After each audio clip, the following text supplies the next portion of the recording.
Ooh, it's that well Trey.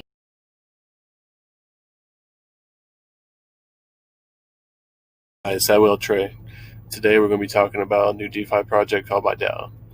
Bidao is trying to build a blockchain agnostic system with blockchain agnostic system as another layer of decentralization into Bidao's stablecoin system.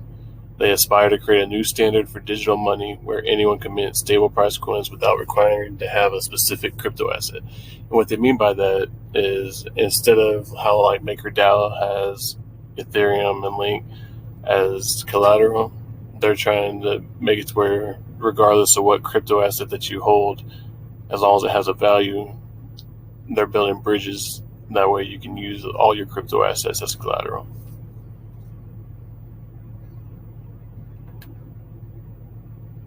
Okay, this is the white paper. This was initially set out on bidaochain.com along with the ICO. This is pretty much where you got the information about what you was investing in. Typical of pretty much in the ICO or IPO in the traditional markets. All right, the Bidao chain.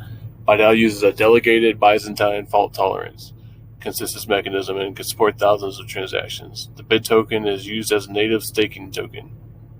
And pretty much what the delegated Byzantine fault tolerance consensus mechanism is it means instead of like how most traditional proof of stake systems, you have to keep your wallet open and your computer on running all the time in order to get your staking rewards and for you to be staking. With the Bidao's proof of stake system, you don't have to have it open at all. You just deposit your Bitcoins into your Bidao wallet and you can close it and then it stakes for you. As you can see right here, it says that the staking reward is set to around 3% annually. That's a lot higher than most traditional banking system savings accounts. Moving along. As you can see right here, it says 3-token architecture. For Bidao, there's going to be 2 coins. The third coin will pretty much be whatever collateral that you're using. So whether you're using BNB or you're using Ethereum, Bitcoin, whatever, that'll be the third coin in the system. The other 2, which is actually part of the network, is BUY, which is going to be the stable coin. It's going to be paid 1-to-1 with the US dollar. And the other is BID, which is a staking and governance coin.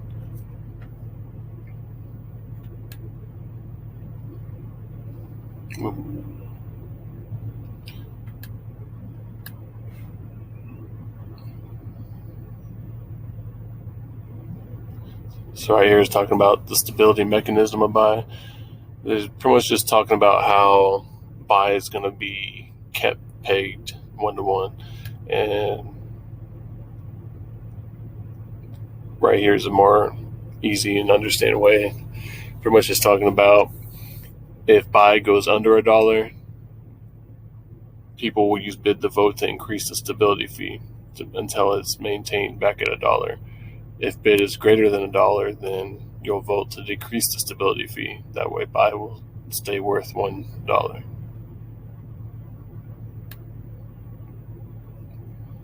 Right here, they're talking more about the proof of stake system. It says BID is a stakeable token, which means that its holders are able to generate passive income on top of the fees from the platform just by holding their coins.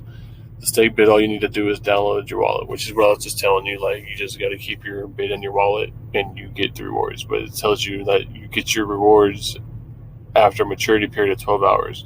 So pretty much every 12 hours that your BID is sitting in your wallet, you're going to get staking reward for it, which is 3%. Here's talk about the Bidao governance, which is what the BID token will be used for. By owning more BID, the voting power of your address increases. So the more BID that you hold, the more voting power you have.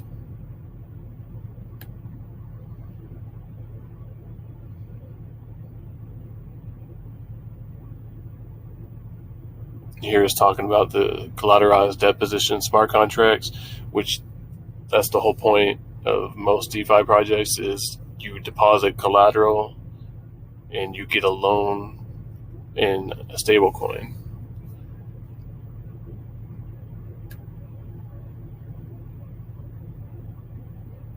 one thing I did want to point out is right here where it's talking about paying the debt and the stability fee back. It says if the user decides that he wants to unlock the collateral, the user has to pay down the debt and additionally a stability fee. The stability fee has to be paid in bid tokens. I just wanted to point that out because the fact that you have to pay the stability fee in bid tokens whenever you go to pay back your loan just creates an additional demand for bid, which is good for anybody who's holding bid.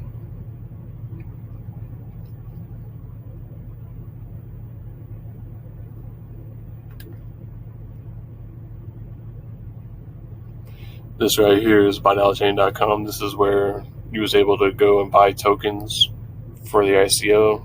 The ICO is already over, so now they're supposed to be redesigning it. But you can go here to see, they don't have a complete list of all the partnerships on here yet.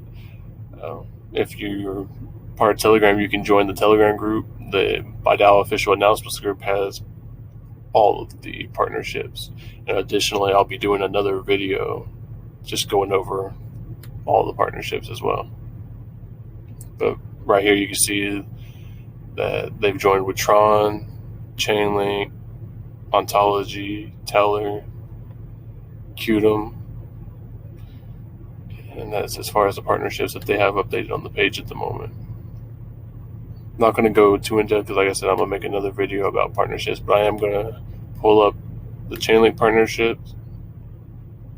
As you can see right here, it's talking about how by being partnered with Chainlink and using their price reference data contracts, they're going to be able to use Bitcoin, ETH, and Link as new forms of collateral back into Bidao stablecoin buy.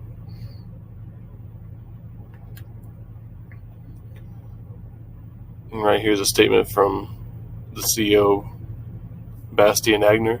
It says, "We are a security before everything project that believes deeply in our obligation to the community to build Bidao as secure as possible. Users trust us with their hard-earned money, and therefore it is our mission to make sure it is as secure as possible. Chainlink substantially hardens our pricing mechanism using the most decentralized and secure Oracle infrastructure in the market, ensuring that users' funds are never at risk. This has fast-tracked our development process and expanded our product offering, all while retaining the utmost security." So these next few things I'm going to go over is part of what has me so bullish in Bidao.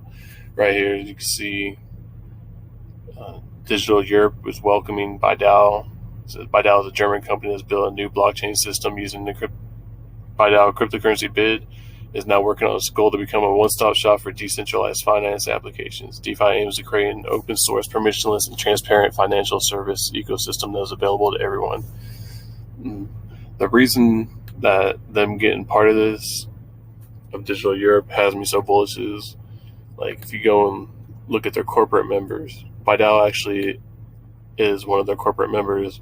And if you just scroll through here, you can see, like, there's huge names like Accenture, Amazon, AMD, Apple.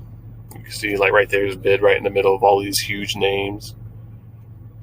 Scroll down, you can see, like, Cisco, Canon, you got Dell, Facebook, Google,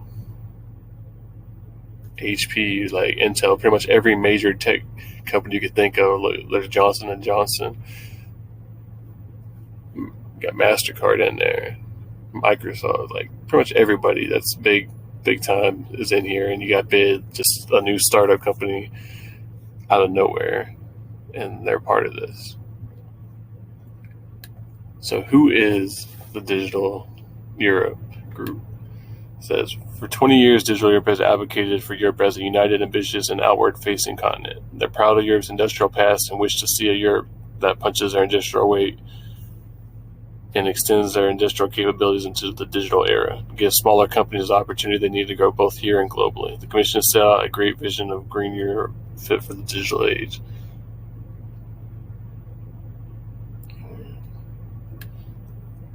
This is another partnership that they've got that also has me bullish, is the Emerging Payments Association. As you can see, it's another group that's got Bidao right there in the middle of huge groups like Visa, MasterCard, Quantify, And here's just a little short videos talking about what is the EPA. Like, you watch this video and it's probably going to give you some confidence in the Bidao project, just for the fact that they're part of this. And I'm just going to go ahead and play this for you. You guys just sit here and listen. If you don't want to listen to the video, that's fine, but I highly recommend it.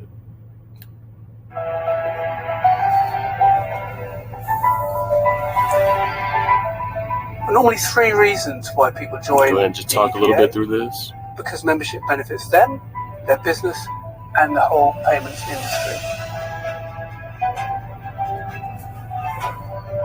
Benefits that are most important to me as an EPA member, by far and away, the ability through the conferences and the briefings to ensure I hear about the latest issues from key people. And it's this networking and pulling together of this unique group of people that really enables you to stay up to date with all the issues going on. The benefits most important to me as an EPA member is really, the access to like-minded individuals, the networking opportunities that we have, the ability to speak as the EPA to the regulators. This counts far more than me trying to do this as an individual or a company. Through the EPA, I come in contact with a whole series of executives, top and middle, from payment firms that I otherwise wouldn't meet. To me, the information is interesting, but the most important thing is the contacts that I make that I think I wouldn't make if I wasn't associated with the EPA. So it's all about who you meet and when you meet them and what you talk about when you're there. As an EPA member, the greatest benefits to me are working across industry with a wide and diverse membership. MasterCard is a technology company working in the payment space, but there are many partners and other organizations that I perhaps wouldn't come into contact with on a day-to-day basis. Some of the solutions that we're coming up with are greater than the individual parts. The thing I love about the EPA is that it brings together all the players from the whole payment chain. So we've got really influential people who really know the business inside out, and bringing that knowledge together in the network is really important. It means that we can affect change, so we can speak confidently to regulators and stakeholders and opinion makers because we understand payments from the very beginning to right to the very end. By joining the Emergent Payments Association, we've actually found a new community that we can start to educate, but also more importantly to listen to ensure that when we're developing our strategy and our products, that we can actually ensure that their needs are taken into account. People join the EPA for different reasons. Some people join because of sales opportunities, others to grow their network. It gives us a view of pain points that people are experiencing, such as access to bank accounts, interchange implications, other things that impact people or programs or clients. So what it allows us to do is actually be ahead of the curve. So it gives us, I call it kind of have our ear to the ground. We can hear what pain points people are having and develop products and services in line with what we see coming down the road. I think as an EPA member, the most important thing for me is to have a forum to learn new stuff, to ask questions without feeling silly, but also to maintain confidentiality. It's really important that we can talk without stuff being taken out of context, and that's absolutely clear that that's one of the rules of the EPA membership. As someone that is a retailer and not necessarily a payments expert, one of the real benefits of EPA membership is knowing that there's that unbelievable depth of specialist knowledge and expertise to draw on. As you can hear, they keep just talking about but knowing networking. it's there is a real benefit. We've seen already that they've been able to tap into the heart of central government. They've had the endorsement of ministries.